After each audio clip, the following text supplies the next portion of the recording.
2014 में एक पूरा अल्लाह मचा हुआ था, मोदी लहर ऐसा नहीं है। वैसा इस बार नहीं बन रहा। आई एम डैम श्योर कि इनकी जो सीटें हैं ना वो ओवरऑल कम हो गई। जो मोदी लहर जिसको बोला जाता है वो ग्राउंड पे विजिबल नहीं है। गुंडागर्दी पे, क्राइम पे, इन सब पे जब बात होती है तो क्या ये मुद्दे बन रहे हैं? क्योंकि यूपी में मैं भी घूम रहा हूँ तो धर्म कहीं ना कहीं हावी है लोगों पे। देखिए, धर्म हमेशा हावी रहता है, बड़ा इमोशनल सब्जेक्ट है, बड़ा इजी चीज़ है, इजी प्लॉय है। मोदी एकदम आक्रामक होकर भाषण दे रहे हैं, जिस तरह से वो विरोधियों पर हमले कर रहे देखिए, हैं। वो तो अपने मूल मुद्दों पे लौट आए हैं वो, तो वो झुंझलाहट दिखती है। ग्राउंड पे बसपा की क्या हालत है? देखिए, ग्राउंड पे जो है बीएसपी चुनाव पहले से ज़्यादा दमदारी से लड़ रही है। लोग कहते हैं बहन जी बीजेपी से डरती हैं, सीबीआई ईडी से डरती हैं, ईडी सीबीआई से। बहन जी तो आरएसएस में खुला हमला बोल रही हैं। आकाश जो है बुलडोजर को ललकार रहे हैं। जो शब्द, जो भाषण शैली अखिलेश यादव भी अख्तियार नहीं कर सकते, वो सारी शैली जो है वो आक्रामकता बहन जी में नजर आ रही है। आप मीडिया की लैंग्वेज देखिए, जब बहन जी की भाषण कवर करते हैं, आकाश जी का भी इंटरव्यू कर रहे हैं, तो वो कह रहे हैं कि बहन जी ने बिगाड़ा सपा का खेल। भाई क्यों? खेल सिर्फ सपा खेलेगी? इस देश की दलितों की पार्टियां जो हैं वो राजनीति में क्या है? खेल बिगाड़ने के लिए हैं क्या?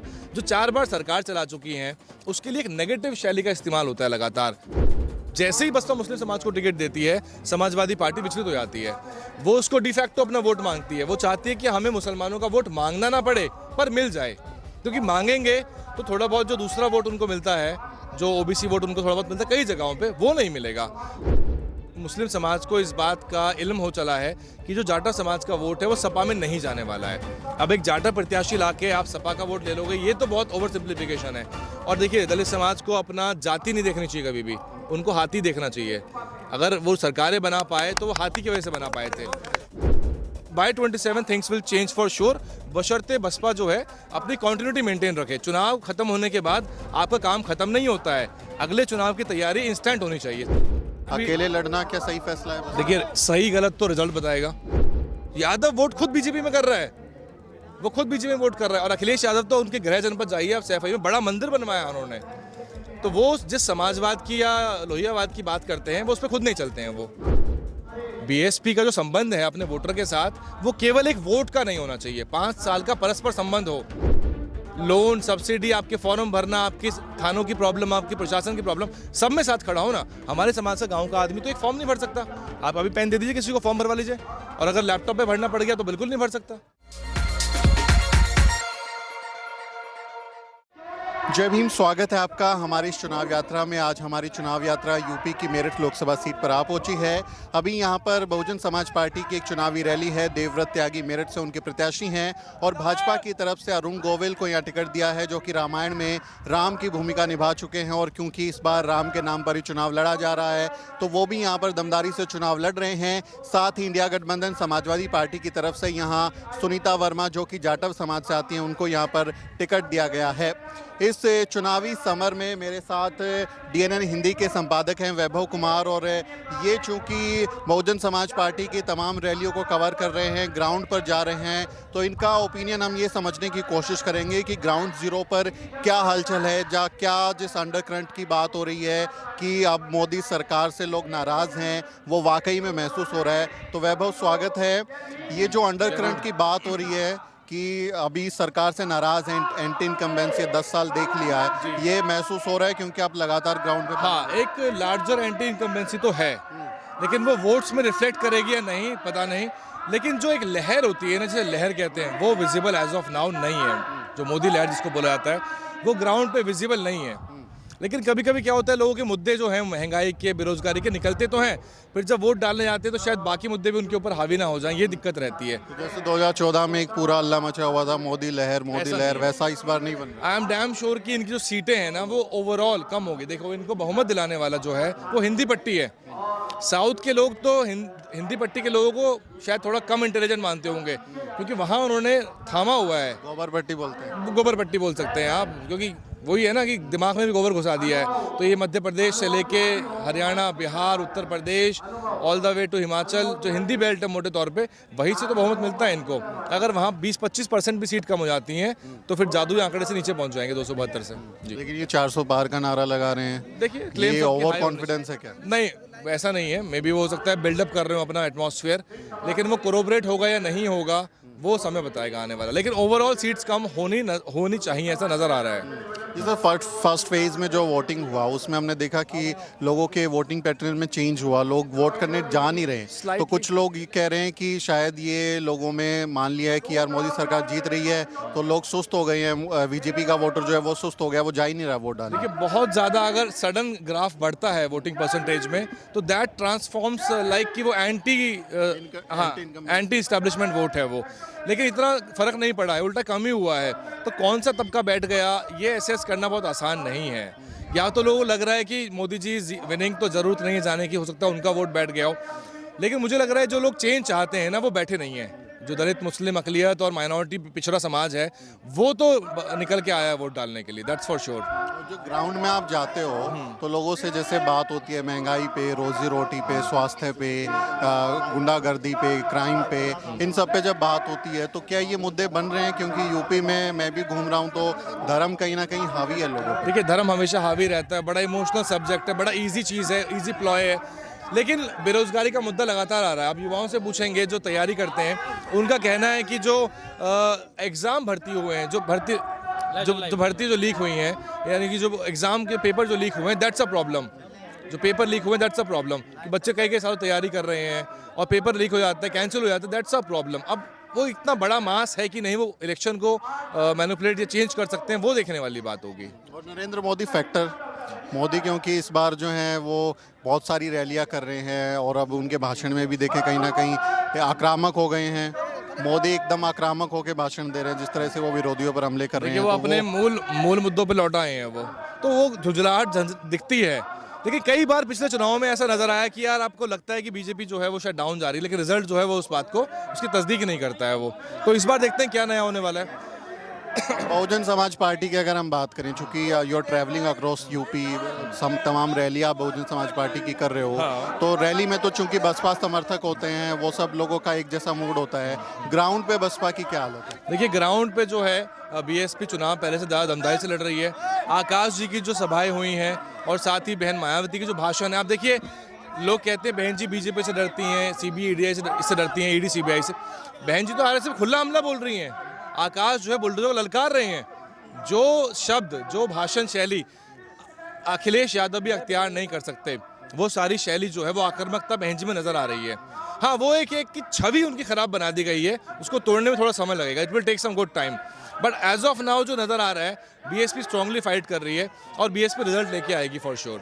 और जो उनका टिकट बंटवारे का अगर हम बात करें, क्योंकि बसपा की जो इस बार टिकट बंटवारा है वो काफ़ी मजबूत कैंडिडेट सामने आए हैं, जहां पर जातीय समीकरण देखें, धार्मिक रूप से अगर देखें तो ऐसे ऐसे कैंडिडेट्स को उतारा है कि वो एक बड़े प्रत्याशी के तौर पर भी उभरे और नहीं तो कम से कम डेंट बहुत बड़ा दे सकते। देखो बीएसपी की सीधी फाइट जो है, आप पीछे रहो थोड़ा, बार बार बोल रहा हूँ मैं आपको, बीएसपी की सीधी फाइट जो है वो बीजेपी से है और टिकट बंटवारे में भी नजर आ रहा है। वो मीडिया चाहे दिखाए कि वो सपा, देखिए आप मीडिया की लैंग्वेज देखिए, जब बहन जी की भाषण कवर करते हैं, आकाश जी का भी इंटरव्यू कर रहे हैं, तो वो कह रहे हैं कि बहन जी ने बिगाड़ा सपा का खेल। भाई क्यों? खेल सिर्फ सपा खेलेगी?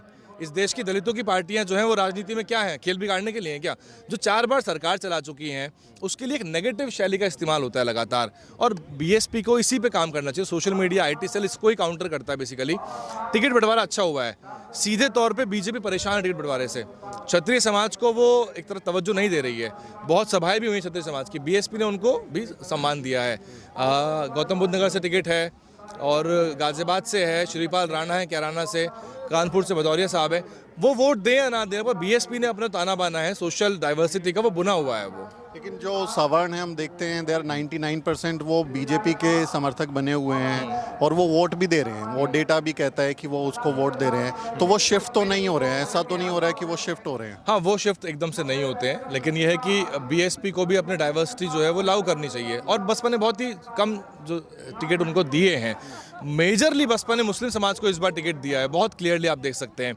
अब जैसे ही बसपा मुस्लिम समाज को टिकट देती है, समाजवादी पार्टी विचलित हो जाती है, वो उसको डिफैक्टो अपना वोट मांगती है। वो चाहती है कि हमें मुसलमानों का वोट मांगना ना पड़े पर मिल जाए, क्योंकि मांगेंगे तो थोड़ा बहुत जो दूसरा वोट उनको मिलता है, जो ओबीसी वोट उनको थोड़ा बहुत मिलता है कई जगहों पे, वो नहीं मिलेगा। वो अपनी छवि जो है प्रो मुस्लिम दिखाना नहीं चाहते, ये तो डी फैक्टो उनको मुस्लिम वोट मिला। लेकिन मुसलमानों ने सैचुरेशन पॉइंट देख लिया है समाजवादी पार्टी का 22 में। उनको पता है कि एक तरफा 90% वोट डाल के सपा 100 का आंकड़ा पार कर पाई, क्योंकि सपा के पास कोई कोर वोट नहीं है। आप किसे कोर वोट कहेंगे?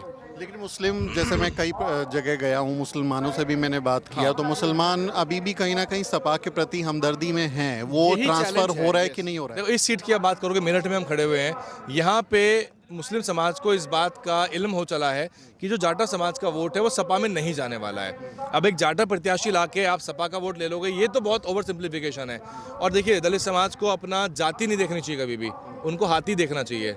अगर वो सरकारें बना पाए तो वो हाथी की वजह से बना पाए थे। आपकी जाति का, एक मिनट,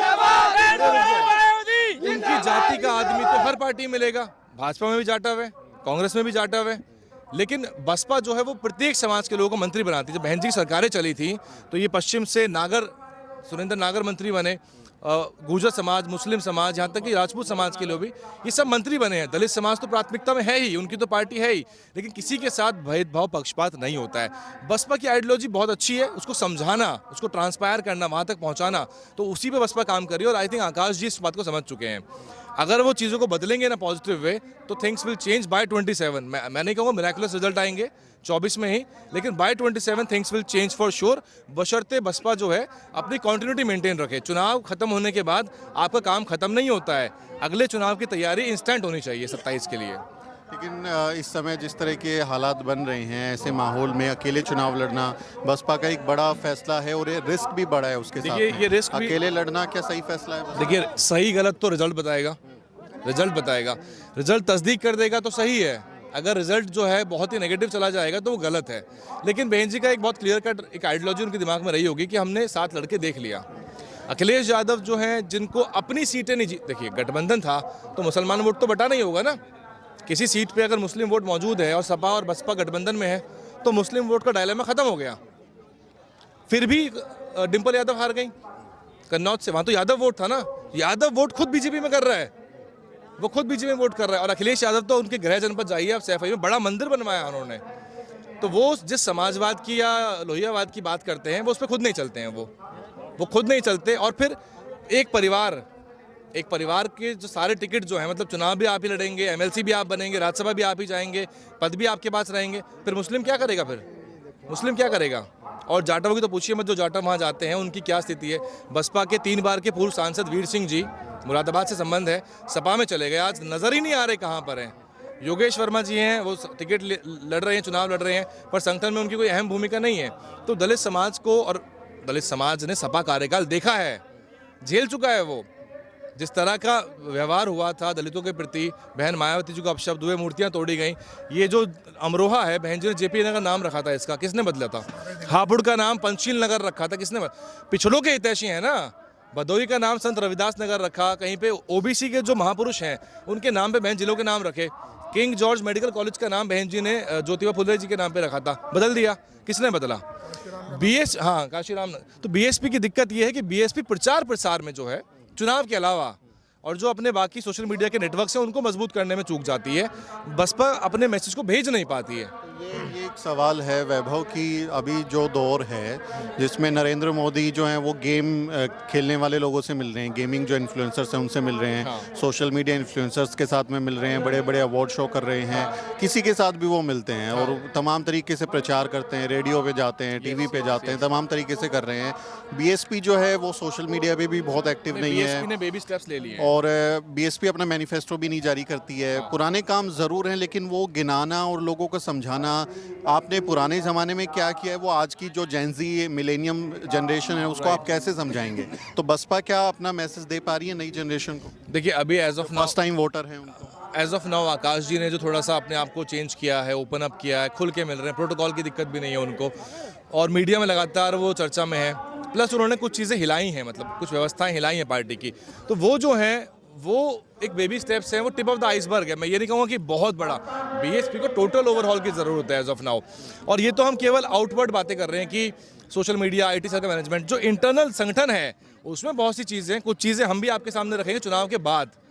ग्राउंड लेवल पे क्या चल रहा है, बूथ लेवल पे क्या चल रहा है, ये सारी देखो, आप कितना भी काम कर लीजिए सोशल मीडिया को, वो तो एक बाहरी आवरण है। आपका कोर मजबूत होना चाहिए, आपका बूथ मजबूत होना चाहिए। बीएसपी का जो संबंध है अपने वोटर के साथ, वो केवल एक वोट का नहीं होना चाहिए, 5 साल का परस्पर संबंध हो। आपका जो बूथ का आदमी है बूथ का जो इंचार्ज है, सेक्टर का जो इंचार्ज है, वो आपके जीने मरने में हर काम में जाए, आपके नाली खरंजे, सड़क, पशु, लोन, सब्सिडी, आपके फॉर्म भरना, आपके थानों की प्रॉब्लम, आपके प्रशासन की प्रॉब्लम, सब में साथ खड़ा हो ना। हमारे समाज से गांव का आदमी तो एक फॉर्म नहीं भर सकता। आप अभी पेन दे दीजिए किसी को, फॉर्म भरवा लीजिए, और अगर लैपटॉप पे भरना पड़ गया तो बिल्कुल नहीं भर सकता। तो ये सब एक एनजीओ की तरह बीएसपी बिहेव करे 5 साल और एक अपना इमेज बिल्डिंग करे, तो फिर जनता को मेहनत नहीं करनी पड़ेगी, सरकार अपने आप बनेगी बीएसपी की। शुक्रिया बात करने के जी, लिए। बहुत तो बहुत ये थे वैभव कुमार, डीएनएन हिंदी के संपादक। और चूंकि ग्राउंड पे रहते हैं तो वो बातें अहम हो जाती हैं, ग्राउंड का एक्सपीरियंस आता है, एक समझ आती है। इस बातचीत पर आपका क्या ओपिनियन है, कमेंट करके ज़रूर लिखें। आपसे अपील है हमारे चैनल को सब्सक्राइब करें और वीडियो को शेयर करें। अगले वीडियो में मुलाकात होगी दोस्तों। जय भीम। जय भीम। साथियों, अगर आपको द न्यूज़ वीक का काम पसंद है और आप चाहते हैं कि हम यूं ही अम्बेडकरवादी पत्रकारिता करते रहें, तो हमारी आर्थिक मदद जरूर करें। आप अपनी स्क्रीन पर दिखाई दे रहे इस क्यूआर कोड को स्कैन करें और न्यूज़ वीक फाउंडेशन के खाते में अपनी दान की राशि भेजें। क्यूआर कोड के अलावा आप यूपीआई के जरिए भी मदद कर सकते हैं। आप हमारी यूपीआई आईडी newsweek@yes बैंक पर भी मदद भेज सकते हैं। इसके अलावा आप हमारे अकाउंट में भी मदद भेज सकते हैं। खाते का नाम है Newsweek Foundation, account number है 02358800000640। IFSC कोड है YESB000235। बैंक का नाम यस बैंक है और ब्रांच है नेहरू पैलेस, दिल्ली। आप डोनेशन के एवज में इनकम टैक्स में भी छूट पा सकते हैं। डोनेशन की रसीद पाने के लिए ट्रांजैक्शन का स्क्रीनशॉट हमें भेजें। टाइप करें डोनेशन स्पेस आपका नाम और हमें 8595794224 पर व्हाट्सएप करें।